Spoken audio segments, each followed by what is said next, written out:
Boa tarde, a paz do Senhor. Muito obrigado por nos permitir, neste domingo, entrar novamente em seu lar para levar a palavra de Deus e a mensagem de Cristo. O programa hoje está muito especial. Vou apresentar juntamente com meu querido pastor Marcelo Conteiro e hoje eu vou entrevistar o pastor Raiker, que ele é o pastor da Primeira Igreja Batista do Pará, uma igreja centenária. Também vou entrevistar o querido cantor Maico Evangelista. E eu estarei entrevistando o pastor Ivaldo, da Comunidade no Altar. Não perca. E agora eu queria que vocês acompanhassem conosco o clipe do cantor Maicon. Já não sei o que fazer e nem pra onde ir. Senhor, vem me socorrer. Os seus passos vou seguir. Me ensina a entender, confiar em ti. Sei que em tua boca está a palavra de vida. Não há mais o que temer, pois contigo eu vou viver. Teu caminho seguirei até o fim, Jesus.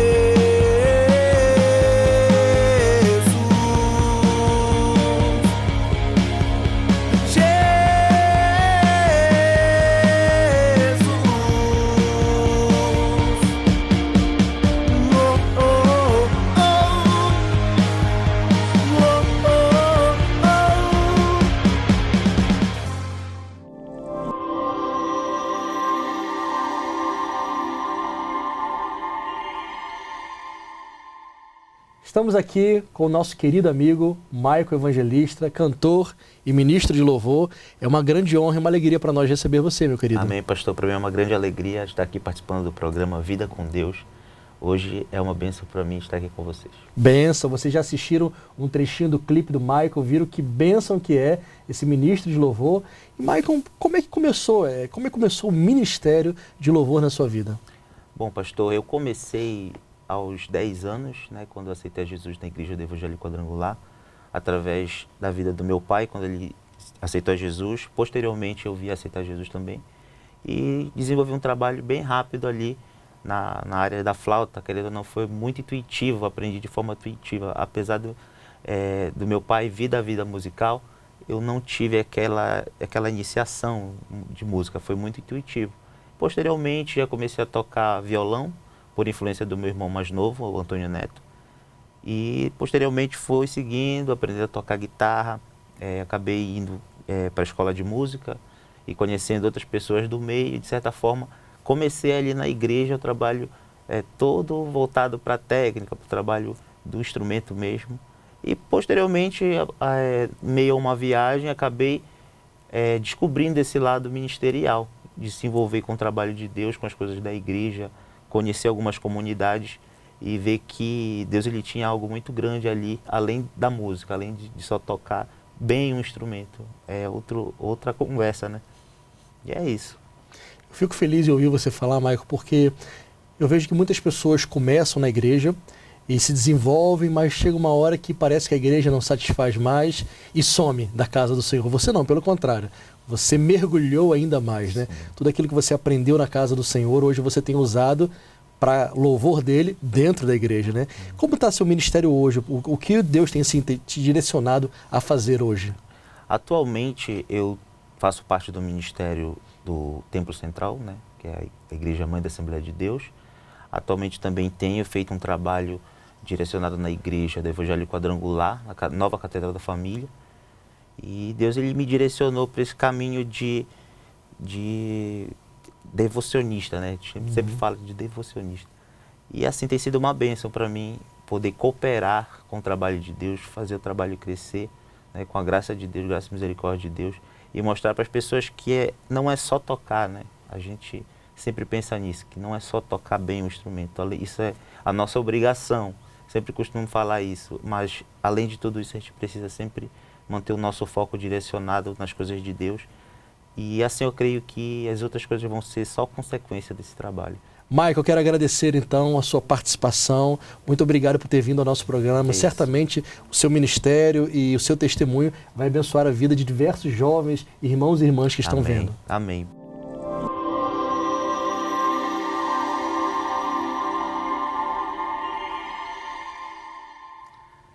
Queridos, nós estamos aqui agora nessa tarde com muita alegria, recebendo no nosso programa o pastor Raiker. Pastor, muito obrigado. É uma honra para nós receber o Senhor. Pastor Raiker, ele é pastor da Primeira Igreja Batista de Belém, do Pará, uma igreja centenária. Pastor, seja muito bem-vindo. Privilégio, uma honra estarmos juntos aqui. Esperamos cooperar de alguma forma com a audiência e com aqueles que nos ouvem. Amém, pastor. Muito obrigado. Pastor, nosso programa se chama Vida com Deus, né? Para o senhor, o que é o mais importante para alguém ter essa vida com Deus? O quê? A primeiríssima promessa do Novo Testamento, Mateus 1:21, primeira promessa, diz assim: ele, Jesus, ele será chamado Jesus. Por que razão? Porque ele salvará o seu povo, não para ir para o céu, mas dos seus pecados. Ele salvará o seu povo dos seus pecados. Então, a vida com Deus, uma vez que nós somos salvos, e a salvação é monergística, é Deus que nos salva, mas a santificação é um processo sinergista, nós trabalhamos juntos com o Espírito Santo. Essa santificação, esta vida com Deus, santificação é a vida com Deus, né? Ser de santos, nós somos chamados a ser santos, a viver com Deus, é uma vida de vitória sobre o pecado. Ele será chamado Jesus porque nos salvará do pecado. Então há uma infinidade de pecados que nós precisamos ser salvos deles, ser tirados desses pecados. Jesus, lá no Sermão do Monte, fala algumas coisas, alguns desses pecados da nova aliança, diferente da antiga aliança. Por exemplo, ele diz que na antiga aliança, ouvistes o que foi dito, não matarás. Mas eu, porém, vos digo, você não é para se irar, você não é para se aborrecer com seu irmão. Então, eu, como cristão, para ter uma vida com Deus, eu vou, nos próximos meses ou anos da minha caminhada cristã, trabalhar de tal forma que eu vou vencer a ira. Então, é injustificável um crente com 2, 3, 10, 20 anos se irando, se aborrecendo. Eu sou chamado para ser salvo deste pecado. Eu sou chamado para ser arrancado. O que é ser salvo de alguma coisa? Imagine alguém que cai na água. Você está em grande navio, alguém cai na água. E aí, então, socorro. E a pessoa lança a boia, eu me agarro na boia e eu sou salvo. Eu sou salvo da água para a segurança do navio. Ser salvo do pecado é ser tirado do pecado. Repito, e há uma infinidade de pecados que eu preciso ser salvo na minha caminhada. Jesus dá um outro exemplo.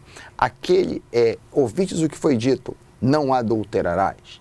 Eu, porém, vos digo, ele eleva a barra na nova aliança para um patamar mais alto. Aquele que olhar com uma intenção impura a uma mulher já adulterou. Então eu sou chamado nos próximos anos, quando eu sou salvo, quando eu aceito a Cristo como meu Salvador e Senhor, a trabalhar para que eu vença. Isso é um desafio enorme. A quantidade de crentes na minha igreja, em todas as igrejas, atolados na pornografia é gigantesca. É um problema epidêmico. Infelizmente, não só com crentes, mas muitos pastores. Eu me lembro de um pastor, onde eu fui membro, lá nos Estados Unidos, que houve um escândalo na igreja por causa disso. Ele foi demitido da igreja. Então, eu sou salvo, repito, pastor Cláudio, desses pecados. Jesus, andar com Deus, é o caminhar rumo à santificação. Isso é andar com Deus. É um processo, muitas das vezes, pastor Cláudio, dolorido, difícil, mas é um processo com cada dia o seu mal. Eu sou chamado a ser vigilante e a caminhar. Por exemplo, quer ver uma outra? A gente falou em não se irar ou não se aborrecer, que é um grande desafio, né? Não ser lascivo é um outro grande desafio. Olha um outro. A nova aliança diz, alegrai-vos no Senhor. Outra vez vos digo, alegrai-vos. Por que a gente leva a sério não matarás, não adulterarás? Ninguém pensaria em não cumprir, mas o mesmo Deus que diz, não adulterarás, ele diz, alegra-vos, é um comando. É um comando. Então o crente não é para estar de mau humor, cabisbaixo, depressivo. Não, ele é para estar alegre no Senhor. Eu posso demorar a chegar lá. Pastor, pode ser que eu demore 1, 2, 3 anos, mas a tua palavra diz que é para eu me alegrar em ti. Bateu um carro, louvado seja Deus. Tive uma notícia ruim, louvado seja Deus. O que acontecer comigo, venha o que vier, eu tenho que me alegrar no Senhor, porque o comando do Senhor diz que é para eu me alegrar nele, não das circunstâncias. Então aí tem 3 exemplos de vida com Deus, que eu estou sendo salvo dos meus pecados e cumprindo os comandos do Senhor para ser um crente santificado, andando, avançando, me tornando parecido com Jesus. Viver a vida com Deus é crescentemente, é mais e mais me tornar parecido com Jesus. A beleza de Jesus em mim, o caráter de Cristo sendo impresso em mim. Repito, isto não é um processo imediato, pastor Cláudio. Isso pode demorar. Na esmagadora maioria das vezes, isso é um processo lento e difícil. Os crentes primitivos, pastor Cláudio, na igreja do 3º, 4º século, tinha uma dança chamada Tripudium, que eles entrelaçavam as mãos assim em linha e davam 3 passos para frente e 1 para trás, ilustrando a vida cristã, que é de avanço, mas com alguns retrocessos. Mas mesmo assim é um avanço, 3 à frente e 1 atrás. Então, nós somos chamados, vida com Deus é um chamado à santidade, a que eu vença os meus pecados, a que eu avance e para que eu me torne mais e mais parecido com Jesus. Isso é vida com Deus. Que bênção. Muito obrigado, né? Como eu aprendi aqui nessa tarde. Muito obrigado. Deus abençoe o senhor. Sua participação aqui no programa foi essencial para nós. Glória a Deus. Que você, querido ouvinte, seja desafiado por Deus a viver esse nível de vida aqui com Deus que o pastor Hiker nos trouxe nessa tarde. Daqui a pouquinho, ao final do programa, o pastor também estará orando, abençoando a sua casa e a sua vida.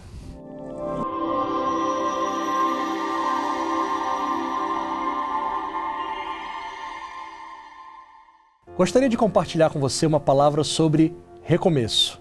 Eu vou ler o livro de Mateus, no capítulo 26, versículo 69. Pedro estava sentado do lado de fora do pátio quando uma das empregadas chegou perto dele e disse: "Você também estava com Jesus da Galileia." Mas ele negou diante de todos, dizendo: "Eu não sei do que você está falando."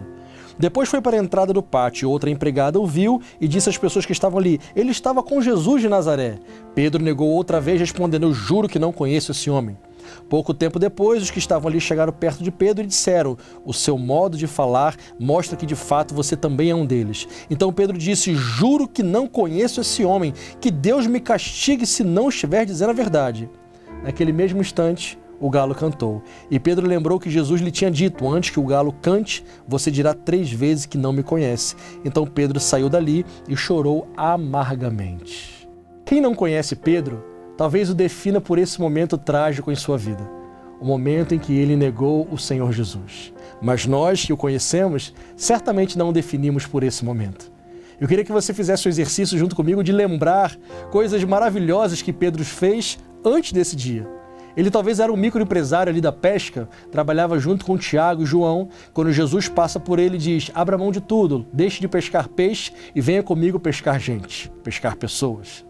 Ele tinha uma família, ele tinha uma esposa, tinha uma sogra. Ele decidiu deixar tudo em segundo plano para seguir o mestre, coisa que poucas pessoas fazem hoje em dia.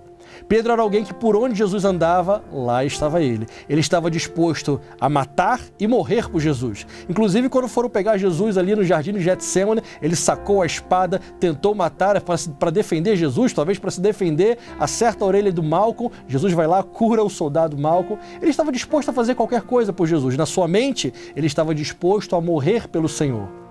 Mas quando chegou a hora, ele teve medo. E a Bíblia diz que ele chorou amargamente. Nós que conhecemos um pouquinho de Pedro, olhando para a Bíblia, vemos que esse não era o perfil de Pedro. O perfil de Pedro era um pouco agressivo, um pouco tosco em alguns momentos. Ele era sanguíneo, colérico. Dificilmente você veria Pedro chorando, mas nesse momento, por ter desagradado o seu mestre, ele chora amargamente. E quando nós procuramos Pedro no momento da crucificação, cadê ele? Ninguém sabe. Na hora ali em que Jesus estava pendurado naquela cruz, onde estava Pedro? Ninguém sabe. Por ali com Jesus é que ele não estava. Jesus morre, ressuscita, aparece para os discípulos, é uma festa, é uma celebração. Jesus aparece uma segunda feita, é uma celebração, mas de repente Pedro tem uma ideia nada brilhante, que está descrito lá no livro de João, capítulo 21. A Bíblia diz que depois Jesus apareceu outra vez aos seus discípulos no lago da Galileia e estava juntos Simão Pedro e Tomé, Natanael, estavam os filhos de Zebedeu, e Simão disse para os outros: eu vou pescar. E eles disseram: nós também vamos com você. E foram todos eles. E subiram no barco e naquela noite não pescaram nada.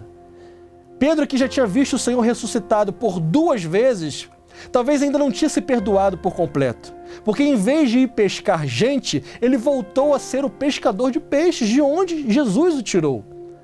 Talvez ele já tivesse ouvido da boca do mestre que tinha sido perdoado, mas lá no fundo o próprio Pedro não tinha se perdoado. Sabe o que o nosso Jesus fez? Foi atrás de Pedro para consertar o coração do Pedro.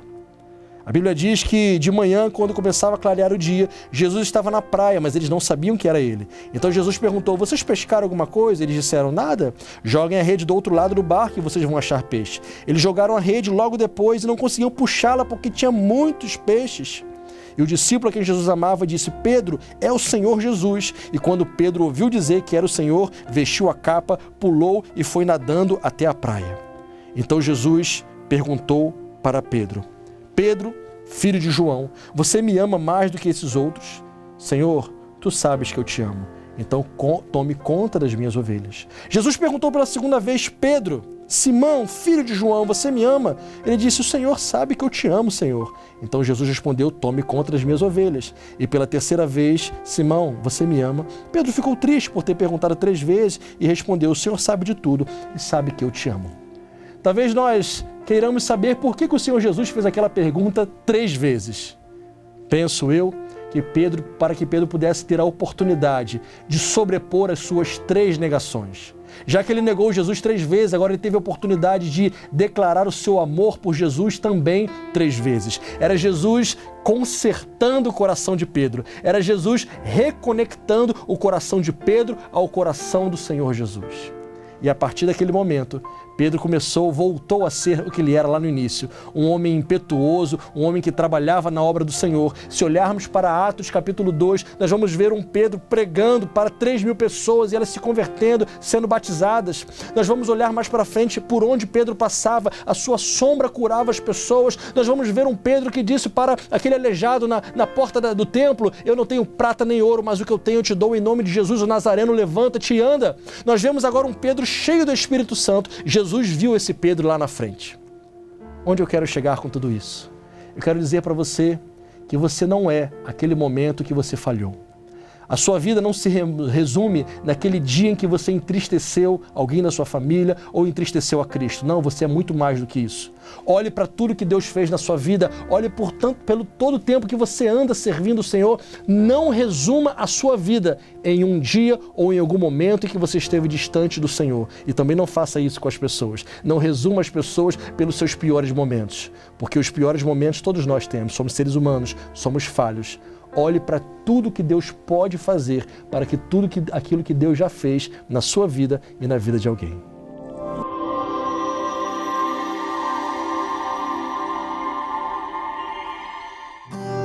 Quem sou eu para que lembres de mim, Senhor?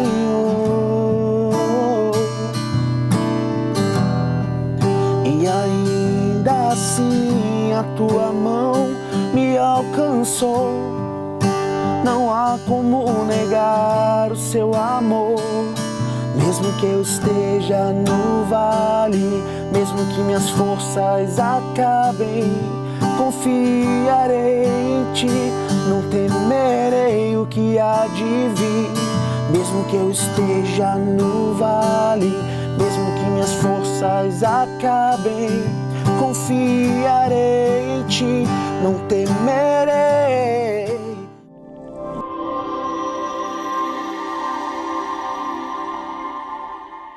Nós estamos aqui, nessa tarde com o pastor Ivaldo, da comunidade Altar. Muito obrigado pela sua presença, tá, pastor? Para a gente é um prazer recebê-lo aqui. Prazer é todo meu, que agradeço aí o convite e a oportunidade de estar junto aqui com vocês. Que bom. Pastor, o pastor é psicólogo também, né? Além de pastor, é psicólogo. Eu queria que o senhor falasse um pouquinho para a gente, como o senhor, né, como psicólogo, tem visto essa relação, a igreja e a pandemia, né, que está em muita ênfase agora. O senhor tem visto isso?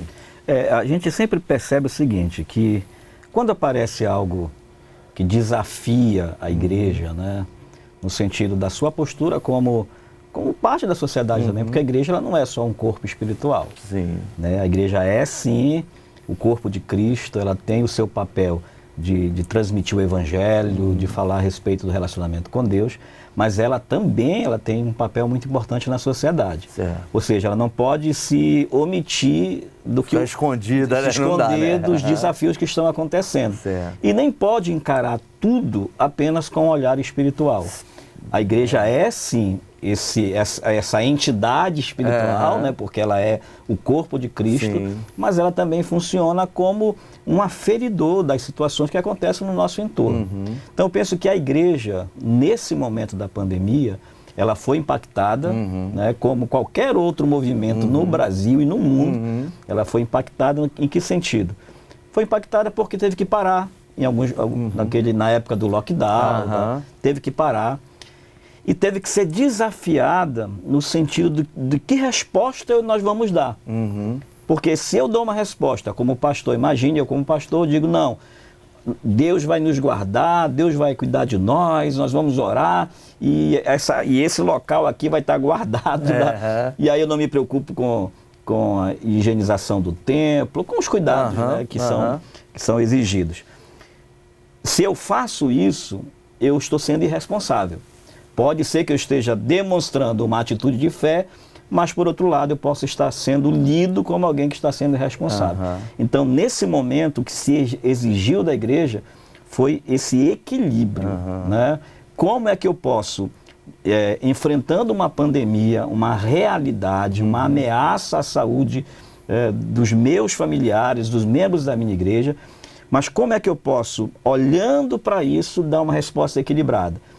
Ensinando a minha igreja que nós precisamos olhar para os sinais, porque estamos nos últimos tempos, cumprimento das profecias bíblicas, Jesus está voltando realmente.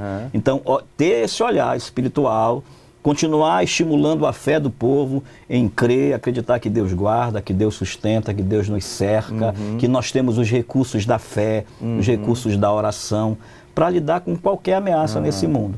Por outro lado, como agente também social, eu preciso ensinar essa igreja a se guardar, a se proteger, a cuidar dos seus dentro de casa, a preservar aqueles do grupo de risco, ao entrar, ao chegar na igreja, como deve se portar, né? Cuidado com os abraços, aqueles cuidados que são normais. Então, esse é um papel muito importante. E, por outro lado, ainda existe algo muito essencial, que tanto os psicólogos foram muito acionados nesse momento, porque nós tivemos aí uma avalanche de pessoas ansiosas, com síndrome do pânico, pessoas com medo, fobias das mais diversas, travadas, pessoas que não conseguiam nem sair de casa mais para nada. Foi muito forte isso, né? Foi muito. Eu tive a demanda de pacientes com ansiedade cresceu muito.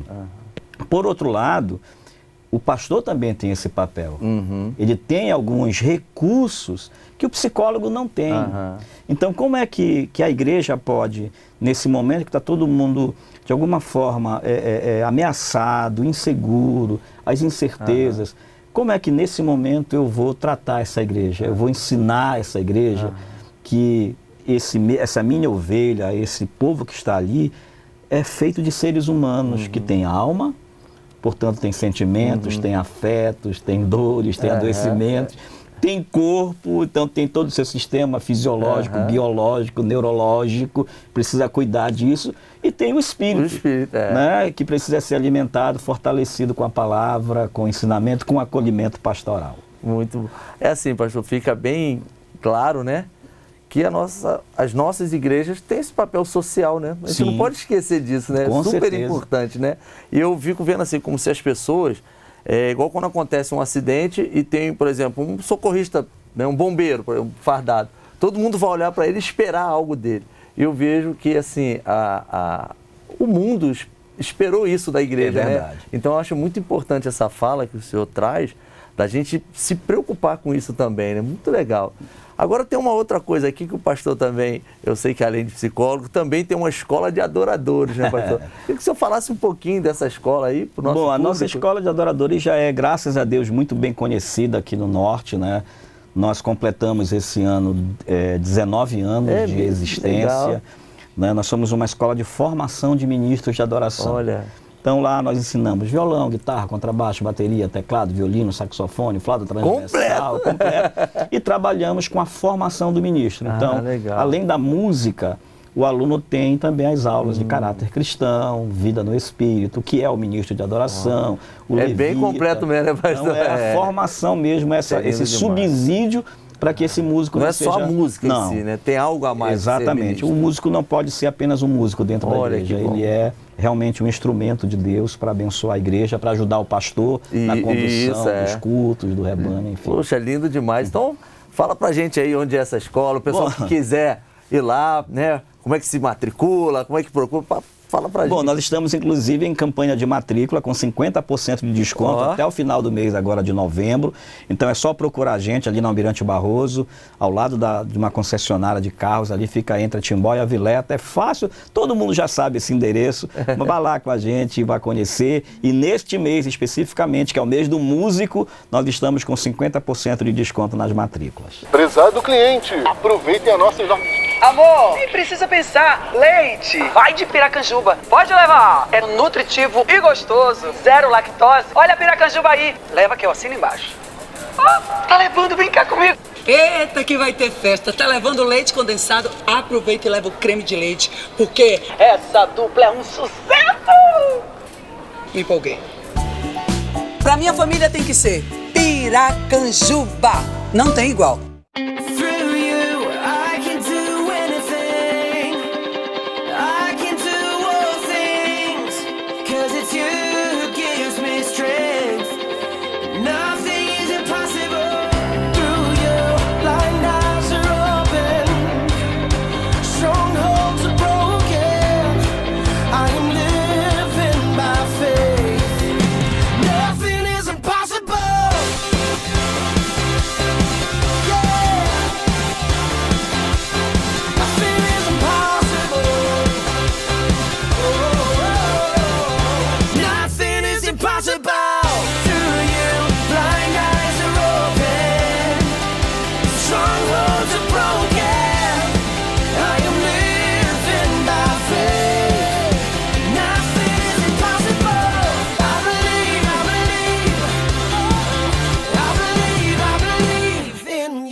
Chegamos ao final do nosso programa. Obrigado por você ter nos acompanhado. Espero que você tenha sido tão abençoado como nós fomos.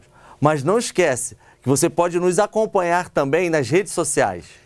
O programa Vida com Deus tem uma página no Facebook e um canal no YouTube. Então este programa que você assistiu agora pela televisão estará disponível também nas redes sociais. Então compartilhe com seus amigos. O que foi bênção para você certamente será bênção para os seus amigos também. Deus abençoe. Nos vemos domingo que vem.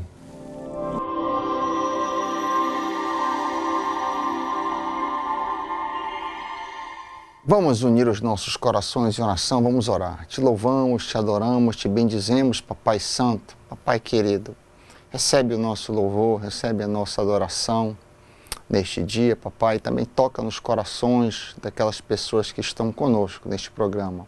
Abençoa-nos, ajuda-nos a sermos mais parecidos com Teu Filho Jesus. Dá-nos o caráter de Cristo, Papai, para que o bom perfume do Senhor Jesus exuda onde quer que estejamos. Oramos agradecidos, Papai, no nome do Teu Filho. Amém.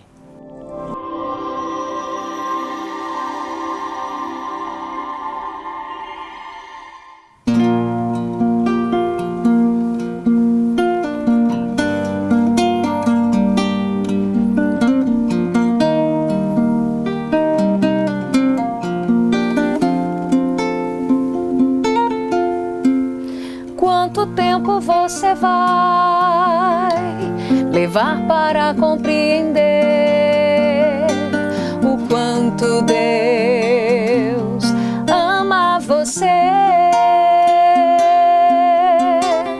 Quanto tempo você vai fechar os olhos e não ver o grande amor que Deus tem por você?